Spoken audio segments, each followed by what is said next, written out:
How did you come up with that idea? Like, this is the direction you want to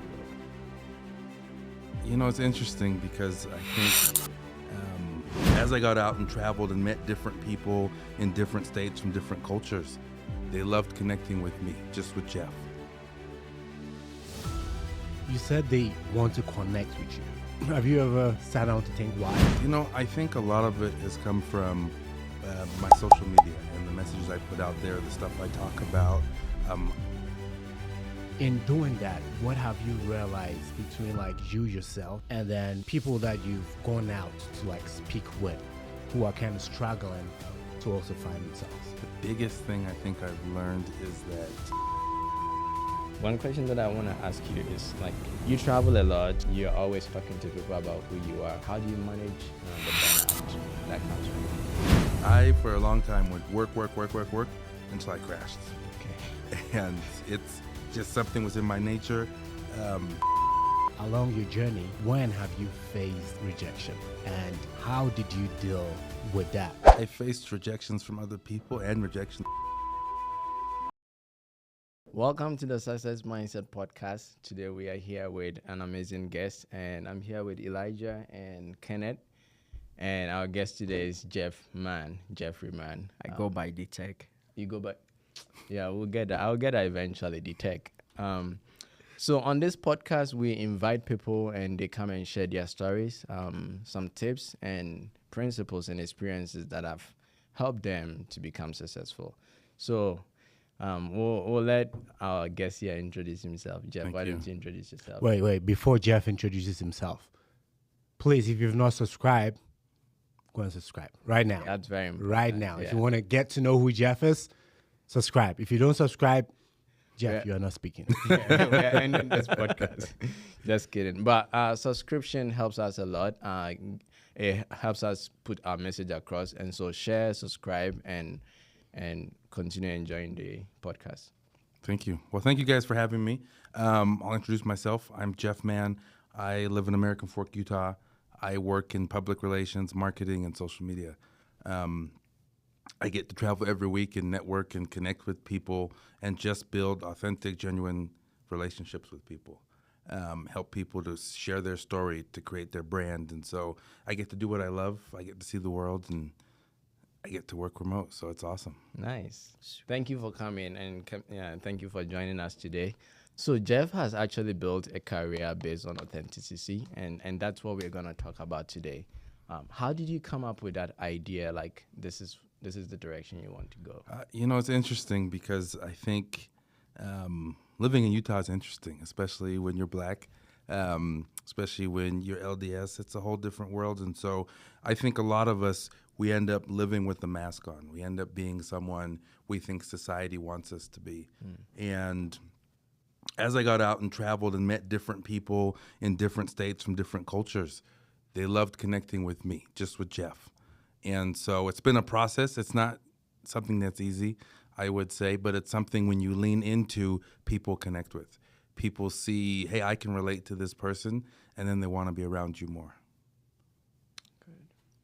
You said they want to connect with you. Have you ever sat down to think why or had conversations with any of them to be like, hey, like, why? What do you see in me that makes you want to connect with me? You know, I think a lot of it has come from my social media and the messages I put out there, the stuff I talk about. I try to be authentic in everything that I say and I do. And so a lot of times it's just someone stopping me at the gym or at the airport just saying, hey, I saw one of your videos and it connected with me. Or, hey, I love what you're doing. I'm in the same field. Can we talk? And so really it's become a community where I get to be me. And I get to meet amazing people. No. Interesting. So how do you protect your peace whilst being authentic? Because I know that might be very difficult. Yeah. that's a very good question. It was funny. I went with a buddy to Oregon this past week, and by the time we got through security, I was stopped by like 3 different people. And I told them, I said, it can be annoying at sometimes, but if you take just a moment just to smile at someone or say hi or have a conversation, you don't know what that can do for that person. And so there's a balance between, hey, this is a vacation I'm taking, but also I can take a second to say hi to someone. It doesn't have to be a long conversation. But we do need to know whenever we say yes to something, we're saying no to something else. Yeah. And so there's a balance there that, hey, if I take time away from this, I'm going to lose time on something else. And so it's understanding that balance.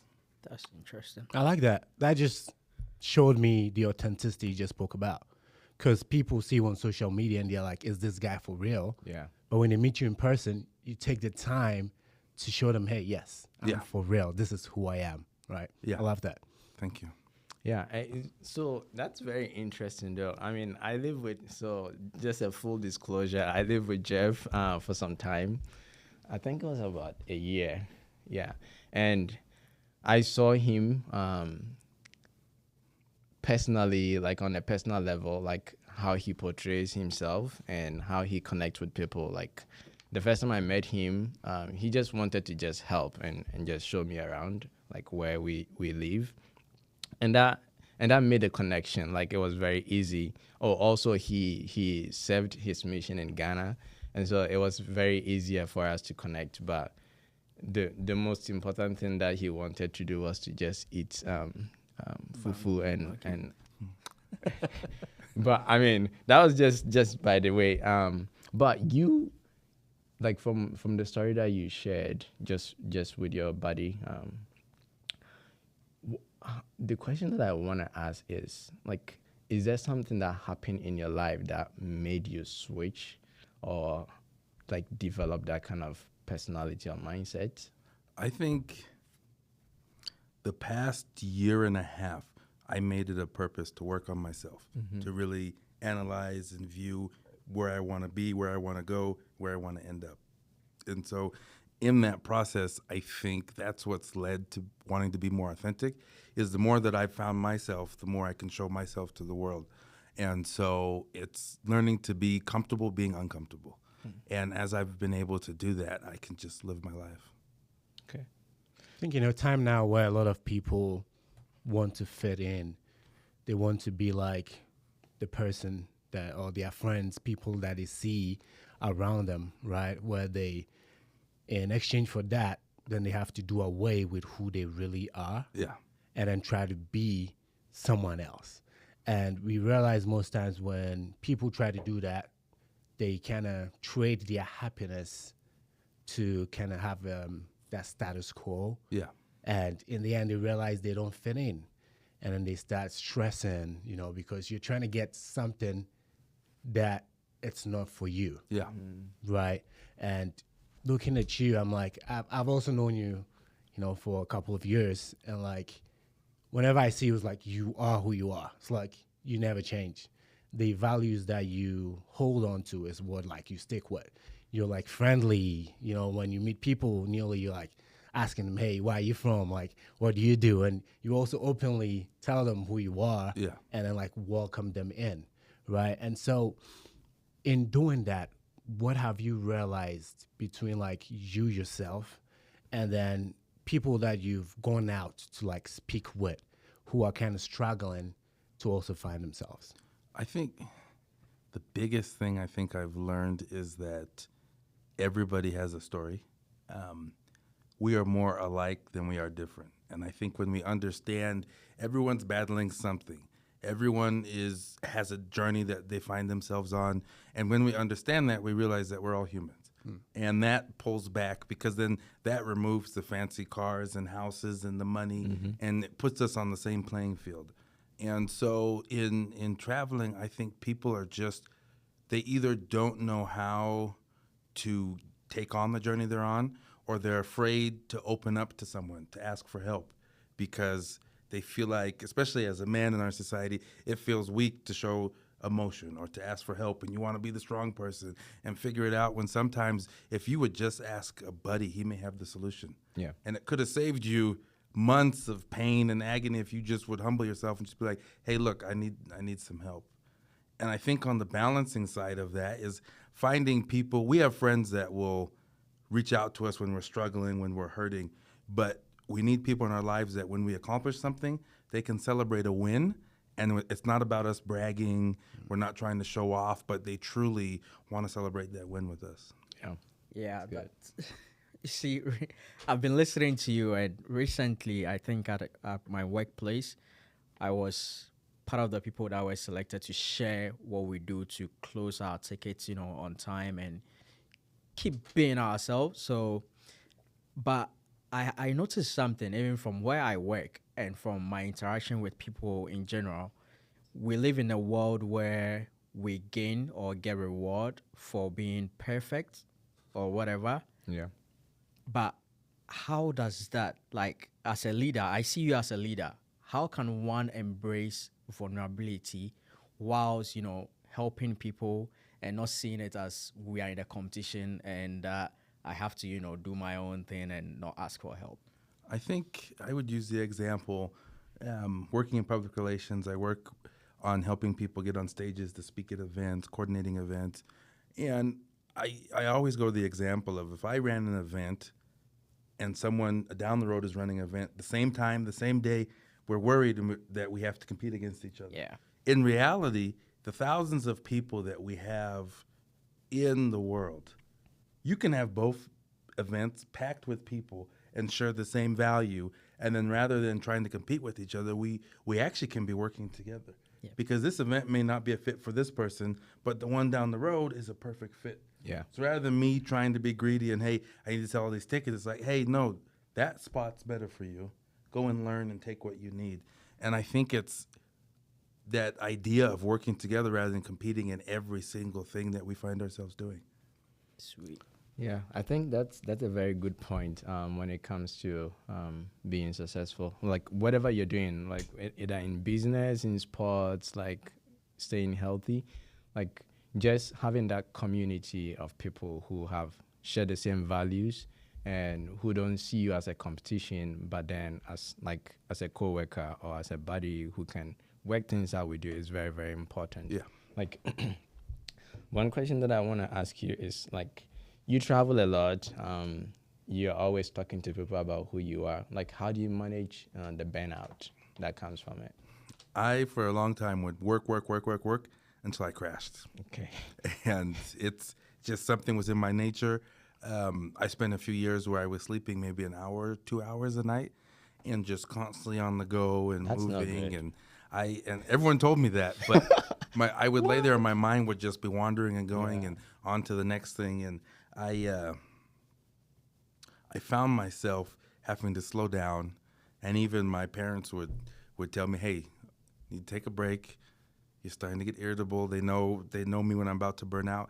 And so it was funny. This trip I just went on, we go and we're walking along the river, and I remembered I left my phone in the car, and that 10 minutes is the longest time besides sleeping, in probably 2-3 years that I've been without my cell phone. Yeah. I mean, I was in Arizona with a buddy a few months ago. He's like, "What's your screen time?" And I looked it up, probably 13 hours or so, because I'm constantly going and working. In fact, if you see on my hand, my finger's crooked, it's from texting. And it's just the movements, and it's just the way that I've always functioned, because when I accomplish something, it gives me energy. It fuels me. Yeah, you want to do more. Exactly. And so you have to find places.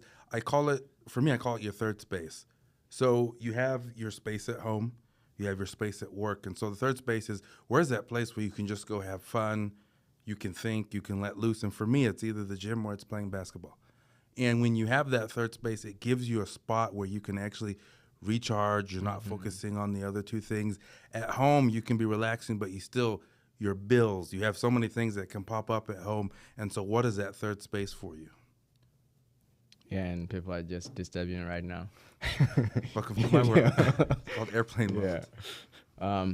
Guys, if you haven't subscribed, make sure you go and subscribe as we continue this conversation. Yeah. So, Jeff, everything that we've talked about so far has sounded so perfect, right? But then I want to know, along your journey, when have you faced rejection? And how did you deal with that? I think I faced rejections from other people and rejections from myself. We all have shortcomings. We all have places where we fall short. And for me, it's always been, I can get angry super easily. And my problem is when you get angry and you see red, who knows what you end up doing or saying, and then afterwards you can regret it, but the damage is already done. And in that moment, when people are worried or they see that, they pull back, and so there's a feeling of rejection there. But now you're frustrated with yourself, and so now you start rejecting yourself. And so for years, I always thought that anger in our society is deemed as something that's bad. And what I learned this past year is anger is actually really good because it's telling you something is triggering you. Because if something didn't make you angry, you wouldn't know, hey, that's what the issue is. So rather than focusing on the anger, it's like, okay, what got me angry? Focusing on that and how do I solve that? And so I think all of us find rejections by our actions, and I think it's just learning to deal with it. Life's not always going to be easy. It's not always sunshine and rainbows, and it's okay to suffer a little bit. I think we all need it. Yeah. Yeah, that's true. I mean, I can attest to what you are saying. You know, getting angry easily. So one thing that helped me is going on a mission. When I was growing up, my dad was an army guy, and you don't dare step on his toes. Like, you don't dare disobey him. He's going to discipline you. So I grew, not because of what he did, but like I think that's just my personality. When you trigger me, I get angry, and if you say something behind me, I look for you and I come confront you, especially if it's not true.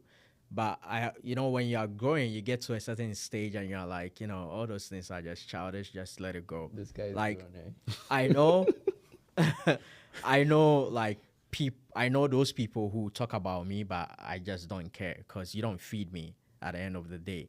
But in all of that, do you think there are certain points in your life whereby someone triggered you to the extent that it took the divine mercy of God for you to forgive that person?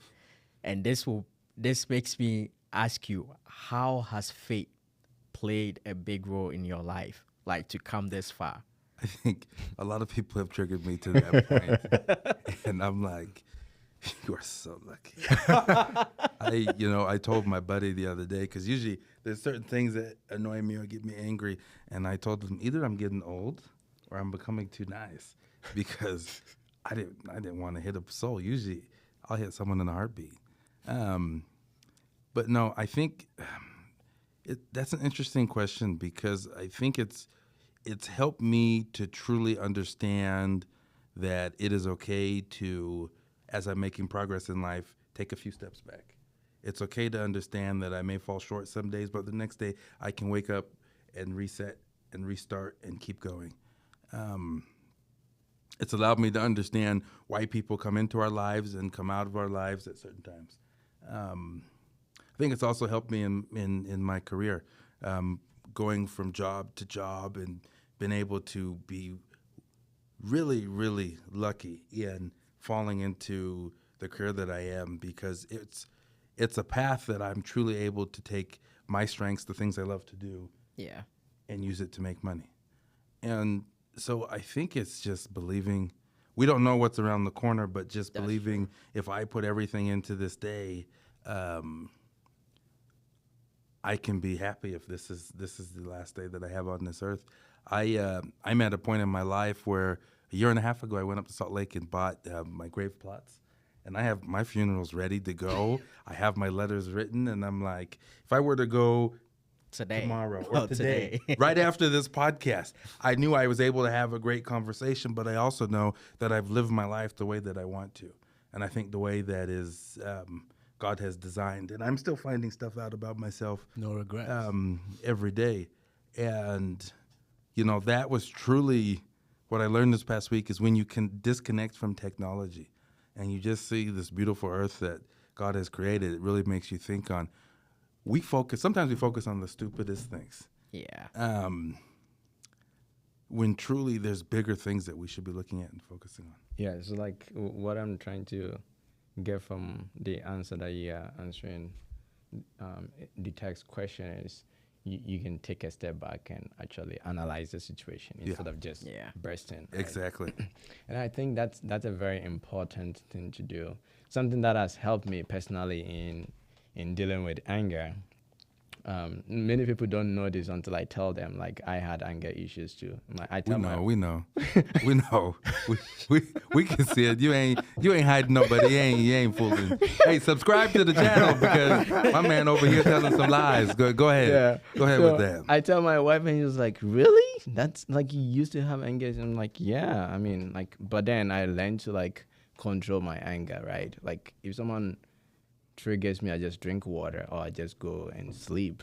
And she was like, "That's all you do?" I'm like, "Yeah, like what else do you want me to do? Like, do you want me to like retaliate or like do something bad and then later on regret?"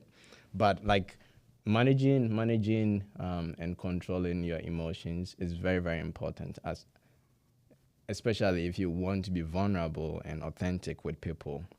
But it also comes with like certain boundaries, like, hey, this is how much I can tolerate, right? Yeah. And stepping back when it's getting too much instead of just going with the flow, even when you're being hurt by someone who is close to you. Like, just like Kenneth said, we want to just like in on the mission we used to call it hippo, like you just Yeah, like hippo. trying to like form, Pretend to you're, be like, what pretend Yeah. to be you're not. what you're not, Yeah. right? But I think you can be authentic and tell people like, hey, this is how much I can take, and I don't want that to happen again. How can we resolve this, Well, and if I can add to that, I think authentic also means is the time that you don't control your emotions and you do get angry, you're not afraid to share that. Yeah. Because people want to relate to us. People want to know that person who's talking is just like me. And when you share, hey, I control them today, or hey, the other day I messed up, people are like, okay, this person is truly authentic. Yeah. Yeah, and talking about that brought to mind like a course that I took recently. It's called Crucial Conversations, and in that they help you understand that sometimes like when you are full of emotions, that's not the time to react. Yeah. Right. Like she said, that's the time for you to step back, and then analyze yourself and be like, what triggered me, right? And so when you do that, then in your mind, I feel it's a natural thing, but in your mind, you may create a story of why that person did what they did, right? But then once you calm down, then you go and then have that conversation with them. So I feel communication, or like good communication, is very vital in like what you do, Yeah. like in public relations, because I can't imagine the type of people that you talk to. People come from all sort of places with all sort of experience, but then you are yourself, and you still have your own boundaries, and you don't want people to overstep. Yeah. Right. And so great communication, it's very important in I feel succeeding in what you do. Yeah. Well, I do write quotes a lot, and I got a quote here, and it says, "Vulnerability isn't a weakness; it's the doorway to real connection and trust." Now, I work with brands a lot, and I create content online, mostly focus on Instagram and stuff. And sometimes when I started, it was just to get away from mourning my dad's death, and then it turned into like a passion. And then all of a sudden, it turned into something that can generate income because I saw brands reaching out to me. And I was like, I stepped back and I was looking at the numbers I had. And at that time, I had like 400 followers on Instagram. And I was like, why are they coming for me to work with me instead of someone with about 20K, 50K and stuff? I just didn't know. But talking to you, it's the like authenticity, you being yourself. Companies just like that. They don't want you to pretend to be someone you are not or whatever. But it got to a point that there are people that I started with, and then when I go into the space, and then I saw that I had more followers than them, but they are, how do they even say it? They say your blessing is not, our blessing is different or something like that. Our timing is different. And then this guy's account just blew. Like, he just went from about 1K to like 100 and something K in just like in a few months. And then all of a sudden, homeboy stopped, replying to my messages and stuff. And I'm like, why? But I know you've seen people like that. I know starting up, you saw people like that. How do you go about this kind of people, and how do you treat them? I think you have to look at that you were connected for a time and it served a purpose. And people may go left, they may go right, but we have to respect everyone's on that path, everyone's on that journey. And so it can be annoying. And, you know, people who tend to do that eventually get humbled. Yeah. And they end up coming back down. But it's, you know, people love the views, the followers. I remember a famous NFL football player said, you can have all of these followers, but what's your message? Because you could have 100K followers, but if you have nothing of value to share with them, what's the point? And so I think it's understanding that, you know, people will get, you know, disconnected from true, authentic human connection.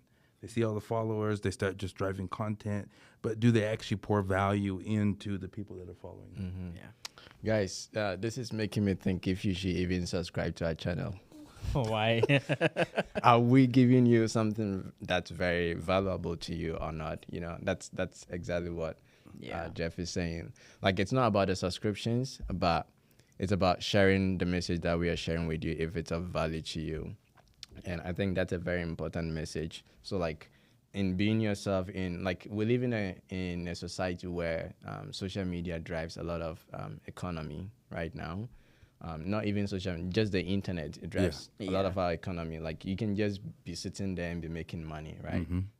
And so it's very important to see how authenticity can play a role as you're amassing content, as you're amassing subscribers and followers. Like, what are you actually putting out there? Is it serving a purpose?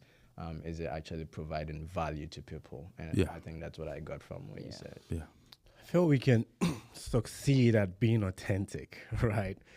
But in a recent conversation I had with someone, they were like, oh, they went to like a restaurant somewhere that's like a very high-end restaurant. You come in and you have to like be in suit, and, you know, the women have to like be in nice dresses and stuff. If not, you won't get in, right? Like, the door to even get in is like a secret door somewhere in California, you know? And then he was like, oh yeah, when they went in, like, he got like a couple of drinks and he thought they were refills, but when it's like that, you don't get refills. And in the end, like, he saw like the receipt they brought, and the drinks alone were about like $150. And he was like, what? You know, and so in instances like that, like where you go to places and then you meet like big people, big personalities, right? And then instead of trying like be yourself, there is this thing that just comes over you, and you're like, you also want to act like, you know, I'm in a You big want to place. fit in. I belong. Yeah. How do you fight against that kind of pressure? I have been in the room with celebrities, artists, politicians, and what I've realized is when I step into a room like that, I ask myself, how can I add or bring value to this room? One of the things that I've learned in my career is, you know, you can meet these people that you've seen on TV or social media, and if you have a conversation with them rather than, hey, let's take a selfie, you become a friend and not a fan. Because once you become a fan, people automatically treat you differently. Yeah.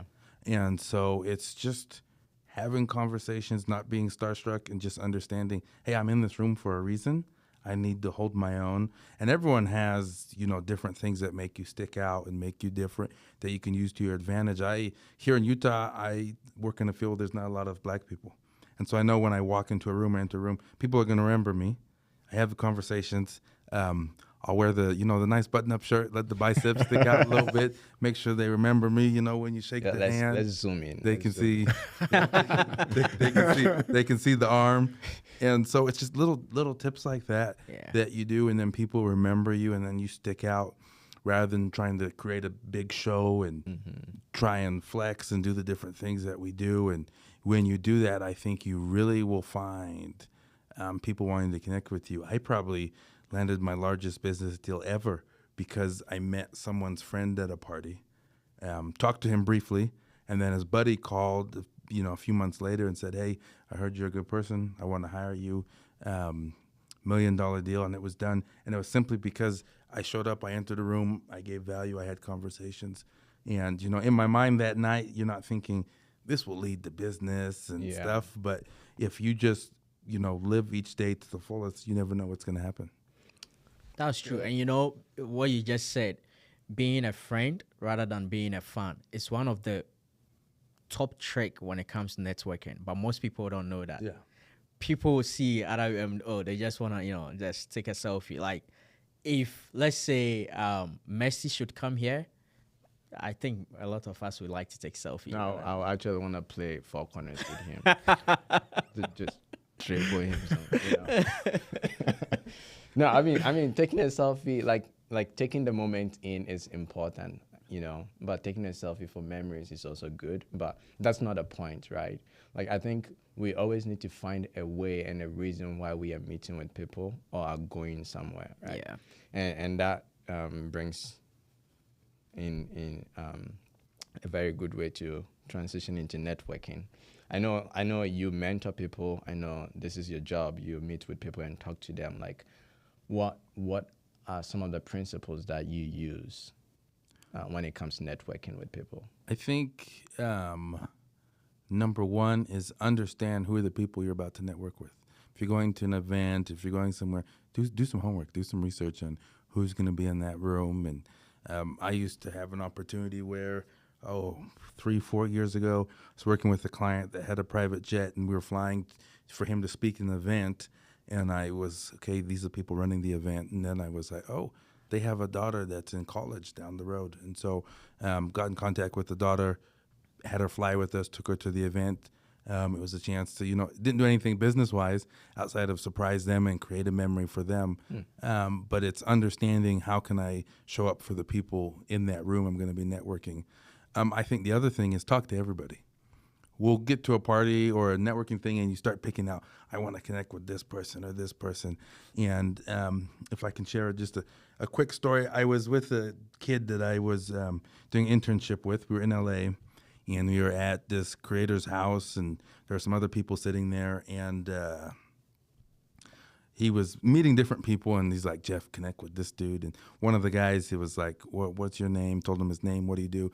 I work at Skechers, blah, blah, blah. So my the kid interning at the time looked him up. He doesn't have many social media followers. You shouldn't connect with him. It's not, it works at Skechers. Yeah. Who wants to talk with him? So later that night, we're at dinner and that kid texted and said, hey, you should come by. And I was tired. So I said, I'll go to the hotel. You go say hi, hang out, whatever. And he starts texting me. He's like, he's got a house on the beach. And he's like, what's going on? And what the kid didn't realize at the time is this kid's parents owned Skechers. So you're talking about $1 billion company. And had you just, looked at someone based off their followers or, what they initially said, he would have never had this opportunity to go and spend time with this person. And so it's truly, taking time to talk to every single person that's going to be in the room. And then I think lastly, it's understanding that you're not there to give out a business card. You're there to get to know people. You're there to tell people about what excites you about every day. You're there to tell people about what you love to do. And it may lead to business, it may not, but that's okay. But you're not there to just hand out a business card to everyone. That's a very good point. So from what you just mentioned, okay, let me just recap. Talking to everyone and remembering that you're there to add value, not just give out like business card. The first one you mentioned was doing your homework, right? Yeah. Like getting to know the people. I think those are good points. Why are you looking at me?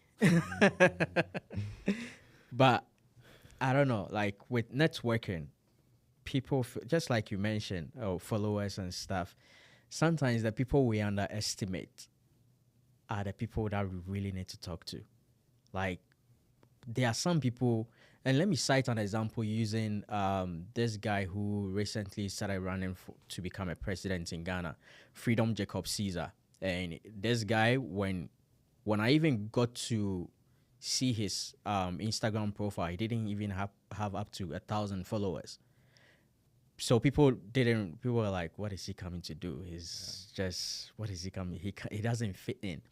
And then he started doing his job, talking to people, bringing out, and his marketing strategy was The PR different. was good. He brought like a different change, like a different perspective when it comes to politics in Ghana. Okay.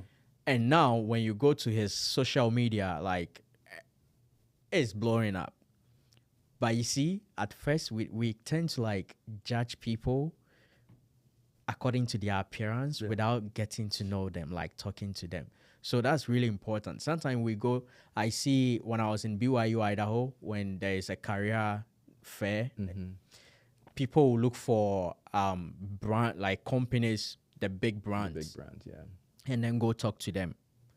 And I'm like, why are people always going to, and mostly when I see that those places are crowded, it gives me the opportunity to talk to the places that are not crowded. That way they'll hear me, they'll listen to me. And most of the time when I talk to those smaller brands that in quote people see them to be, they know someone bigger in those big brands. Like these people, they talk to each other. So I don't know. That's the trick. That's one trick that I think we should all learn as, should I say millennials? I don't know if I'm a millennial, but we should all learn and it will help us. Gen Z. No, you said you're old. At this point in your life, you're old. So you're not. Yeah, Gen Z. I'm old. Yeah. Dude, I'm See the growing. beard. Getting some white there. Okay, let's get serious. So I wanna ask you guys a question. Yeah. In terms of success and networking, people we come across, people we've seen, people we've followed. My question is, if we set up a dinner at this table right now, and you each could invite one person from history, dead or alive, who are you inviting to come and have dinner and a conversation, and why? Oh, the first person that comes to mind is Asade for Dr. Kwame Nkrumah. Okay. Yeah. I mean, maybe it's because I learned about him a lot in school when I was in Ghana. But the main reason why I will invite him was like his vision about Pan-Africanism and how he wanted to go about it. Because that's something I am really interested in, like looking at Africa right now. Had it been successful, like, I don't know, I wouldn't even be here. I would probably be somewhere in Ghana doing something. You wouldn't be married, so I know, yeah. everything happens for a reason. Yeah, but it could have happened in another way, Don't listen to this easy. Yeah, There's but no Bernie's over there. If that happens, just letting you know. I know, right? But yeah, that's something that I will really want to talk to him about and get his ideas and visions. I know he wrote some in books, but like if you are there with the person or the person was to be alive to implement those actions, it would have been different. Okay. That's a really good question, Jeff. I think one person that comes to my mind is Bob Marley. Okay. One, because I love music. Two, because you're a Rasta. Yeah, man. Dreads. Ah, boy, ain't Rasta, man, From like the little that I learned of him, right? He was someone that was fighting for peace and like the liberation of like the Africans and like the black man, and he went through a lot of like rejection even by his own people, right? But he still kept going. He had his family, and his family were like threatened, and he still kept going, fighting for other people. I'll ask him why. What kept him going? Like, what did he see in humanity so much that he risked like his music, he risked his family, he risked his life, to try to fight for that. I love that. So mine will be Nelson Mandela. Okay. Yeah. I'll just ask him, with everything that he went through, why did he still decide to fight for humanity? Because sometimes it's very difficult that the people that you are fighting for, I'm not comparing him to Jesus Christ, but let's take Jesus Christ for an example.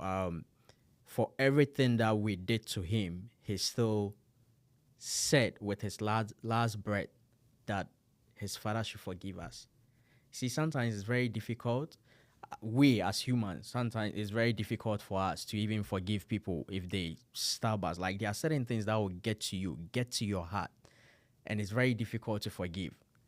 But so that's why I'll invite him and then just ask him and just take that principle, that one principle that kept him going to fight for humanity, and then use it as well. Why did you ask that question? So I'm I was about to ask him that. so I'm curious because, and I'll answer that in a second. But the second part of this question is, those three guys are here with you to have a meal. What are you eating? Oh, that's a good question. Is it a buffet? Nope. It will be hard to choose though. So But that's what we think are about eating. that. Is it hard to choose? We eat, Yeah. we eat fufu with granite soup. This is what Because we are that's my eating. favorite food. So They are so eating something shouldn't just be food. We can eat love. Hey, Yeah. if you're done. Yeah, we can eat love. We can Yeah. eat peace at a table. We can eat friendship. We can eat care, kindness at a table. how do you eat that? See, there's you serve the mission, right? There's certain satisfaction that comes to you when you see that you've helped someone, you've touched a life. Like, that is the satisfaction I get. I run a non-profit, and anytime I help someone, I just get peace of mind. That is what I get. So that's how you can eat it. I see. I believe there's one thing I believe in this world, and I always say that we are puzzles in this world, and until we all fit in together, we can never complete that puzzle. We all need to hold each other's hand, fit in that puzzle to make it beautiful, to complete it. Because you have different skills, you have different values that you bring to the table. I have different skills, I have different values that I bring to the table. Everyone in this world, we have one divine blessing or skill that we bring to the table. Just imagine if we should all bring one of our skills to the table just to make the world a better place. You think we will fail? No. No. So that's it. Having a meal shouldn't just be, food. Yeah. So what you're saying is it's not about the food. It's not about the food. Okay, get your point. And But I think for that's me, the in terms same- of the food, I'm like, with the discussion we've had, right? It's like being authentic. It's something that they will remind you or remember you with, right? So I'm like, my favorite food, and I want to share it with that person. Well, you know why your favorite food works with what he said is because it goes back to if you're eating something with your hands. Think about the cultures where you eat with your hands versus the silverware and all the plates and stuff. It's more personal. You're connecting, you're having a conversation, you're sharing food, you're there. And I think it plays off both of them. The reason I asked, the last few podcasts I've always asked because I'm curious to see when we talk about people we want to become or learn from, everyone has a different person that they choose that they bring to dinner. People call me crazy because, you probably would guess who I'm going to pick. One of the people I'd have come to dinner would be Adolf Hitler. And here's the reason behind that is when we learn in school, when we watch Netflix and stuff, you only see the bad side of what he did. I see. But what you don't understand is a lot of people miss is that he helped rebuild Germany. And so I would love just to pick his brain as a leader. The different skills that he learned and that he took in to do that. And, minus the bad stuff. But I think there's something we can learn from everybody. I think everyone has something that there's there to teach us. And so I think that would be an interesting conversation. I mean, you won't be happy to have Yeah. 4 black guys at the table, but I really like what you said. Even though people would think that's a bad person for you to choose, I think we sometimes judge the thing before we even consume it. Someone will say, "Oh, do not watch Game of Thrones because it's bad, it's profanity." I have watched Game of Thrones completed it, but I learned a principle in it. One of the principle I learned from the Tigerian, the girl, was that no matter what, always serve and fight for your people as long as you believe in it. That movie might be very bad, profane and whatever for people, but I saw a different perspective around it. Like this Tyler Perry movie which just came out. I went on social media and people were bashing the lady who was being bad, like, she wanted to go out and whatever. And I was like, we should look at a movie in a different perspective, that we are all the characters in that movie. We exhibit all the characters in that movie at a certain point in our life or stages, or when something happens to us. So that is how life is. And we just don't have to judge. We need to consume and then, analyze it, take the bad ones out of it, and then, keep the good ones. That one, it's going to help us. Yeah. I don't want to comment about your guest on the table. But I think the point that you're trying to make was that we can learn from anybody. Yeah. Right? There is something particular that we can learn from people, Yeah. like no matter who they are. And I think that's a very good point. Yeah. Life is not like a shade of black and white. Like we have so many spectrums that we can actually be in or be vibrating to. But something that I want to ask you is, like you mentioned Adolf Hitler, and you want to learn something about him, meaning you've read about him, right? Are there people, are there books, are there like resources that you use in order to become successful or stay sharp at your work? I always say, when you want to achieve something, when you want to get to a goal that you have in your life, you look at a recipe. If we're baking brownies, you could look up the recipe for brownies. Yep. And so I look for the people that have the recipes that I'm looking for. Okay. Try and follow, connect, whatever you can for that person to get that recipe, and then follow it. There's no reason for me to reinvent the wheel if someone's already achieved something I'm trying to get to. Yeah. And it's like, do they have videos? Do they have a book? Do they have a website? What can I do to follow that? And then I follow it to a T to be able to achieve that final product. And then I do it the same with the next one and then the next one. And as you do that, you start to be able to build out a beautiful meal. That's beautiful. My final question to you, Jeff, is with all that you've done, all that you've been able to achieve, when you step back, what does success look like to you? I set a goal, I think middle school, high school, that I wanted to impact 1 billion lives. I didn't know why, I didn't know how, I didn't know when, but that was just a goal I set out for. So my thing would be, if I've impacted lives and been able to at least, if not fulfill that goal, get somewhere towards it, then I think I've been successful. So, if you could give a piece of advice to your younger self, starting as a PR, what would that advice be? Talk to everyone. Smith knows this about me. I am the first person to judge people I see at the gym or driving by, and the hard thing is I'll be like, hey, that person is ugly. I'm not trying to insult them. If you're ugly, you're ugly. It's like someone saying, I'm black. I'm black. It's okay. Like, I accept it. People all the time, they're like, you look like a gorilla. And so I started wearing clothes with gorillas on them and stuff because I'm like, the silverback, you know what I'm saying? it's built. But I think it's just like, Oh my gosh. they are who they are. You are who you are. I always say, I am who I'm not, I'll never be. And I think that's crucial to understand that. Lean into who you are. Lean in into the skills and talents you have, especially like going into PR. If I didn't lean into who I was, I wouldn't be able to be successful in the field that I am. And so I've just truly had to really lean in. Hey, Jeff, you never shut up. You like talking to people. Okay, how can you put that into a career? And so it's taking those little things and being able to use it. And then when you love what you do, it's easier to get out of bed in the morning. Sweet. Yeah. That's true.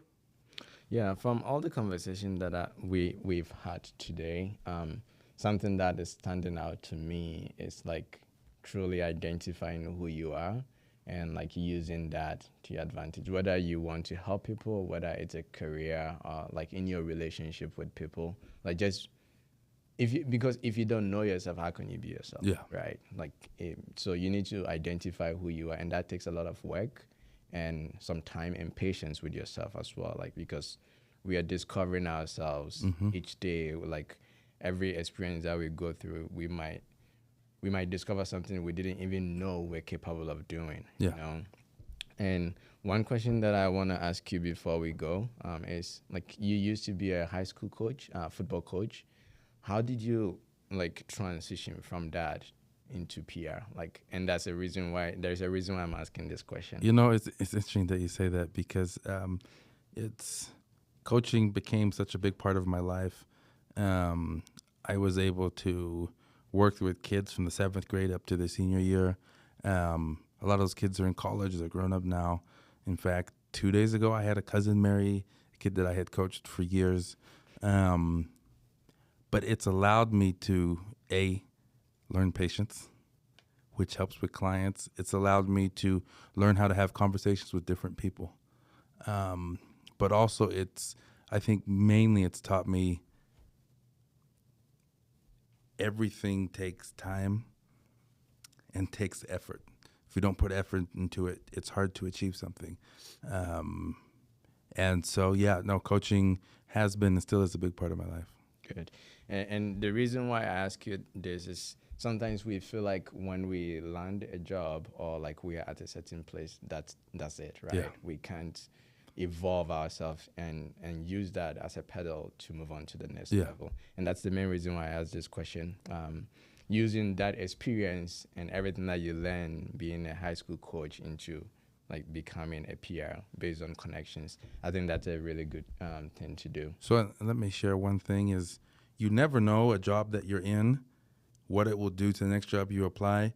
When I went to work for my first big influencer, the first person I interviewed with, her husband's a bodybuilder and knows me from the gym. Mm-hmm. The next person I interviewed with, her kids go to a school that I coached at. The last person I interviewed with, his brother's son was a quarterback on a team that I had helped coach. And so everything kind of lined up that coaching football here, ended up when I was applying for this job, it created an avenue for them to connect with me instantly. Yeah. That's good. I mean, I don't have any other questions. This has been a really good conversation with Jeff, D-Tech, Elijah, and D-Tech, and Ken. This has been the Success Mindset Podcast. Today we're here with Jeff Mann, a PR strategist, and we talked about how we can be authentic to become successful or to grow.